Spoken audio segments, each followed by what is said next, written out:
যখনই সমাধানে আসে, এখানকার বড় বড় যারা হয়েছে তারা গন্ডগোলটা করেছে সমাধানটাকে অ্যাবসলিউট করে নিয়েছে। সমাধান মানেই তুমি সীমা এসে যাবে, সমাধান শব্দের সাথে সীমা যুক্ত। যখনই সমাধান কেউ বললো সমাধান এসে গেছে, সে সত্যি যে উঁচু উঁচু উঠে গেছে সব বড় বড়, যখন তারা সমাধান এসে বলবে, তারা বলবে আমি চলছি। সমাধান মানেই একটা বাউন্ডারি, একটা সীমাতে দাঁড়ালে। একটা সীমা মানে আরেকটা শুরু। ভারতের বর্ডার মানে কিন্তু বাংলাদেশ শুরু হলো। যখনই তুমি সীমা শব্দটা ইউজ করছো, পেরিফেরিতে বর্ডার শব্দটা ইউজ করবে, তখনই তার মানে আরেকটা স্টার্টিং পয়েন্ট শুরু হয়ে গেল। এই জন্য সত্যিকারের যারা তারা অনন্ত পথে যাত্রার কথা বলে। বিধি ওইভাবে বলছি না, মানে আপাতত চলছে, দেখা যায়, এই ভাবনাটা রাখা ভালো। একটা স্টেজ আছে, সেখানে গেলে আর কোয়েশ্চেন করে না। একটা স্টেজে রিচ করবে কোনো এক সময়, অসীম হলেও, তারপর আর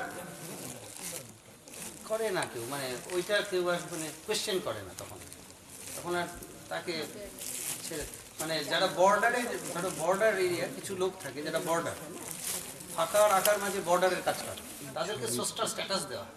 সোস্টার নয় জানছে, সোস্টার স্ট্যাটাসটাও দেওয়া হয় তাদের। ফাঁকা আর আকার মাঝে একটা অবস্থান, ধরো বর্ডার, বর্ডারটা কার? বর্ডার যে সীমা 1 কিলোমিটার বা হাফ কিলোমিটার যাই না কইটুক থাকে, একটা তো বর্ডার। বর্ডারটা কার? বাংলাদেশেরও না ভারতেরও? কারণ না তো, কেউ ব্যক্তিগত সম্পত্তি নেই। বর্ডারের উপর ভারতেরও আধিপত্য নেই, বাংলাদেশেরও নেই। ফাঁকা এবং আকার মাঝখানে যে পয়েন্ট থেকে ধরো স্রষ্টার বাণী আদিতম অবস্থায় শুরু হলো, এবার তারপর থেকে পার্কুলেট করলো এই জায়গাটা, এটা তত্ত্বজ্ঞ পুরুষ বলে তাদের, তাদের বিশাল স্ট্যাটাস দেওয়া হয়। তাদের কথা স্রষ্টার কথা, তাদের আইন স্রষ্টার আইন ধরে নেওয়া হয়। এখানে নেপোটিজম বা ইচ্ছা মতো কিছু না, সে যেটা বলবে সেটা সেটা মানে এক্সিকিউট করতে থাকবে বাকি।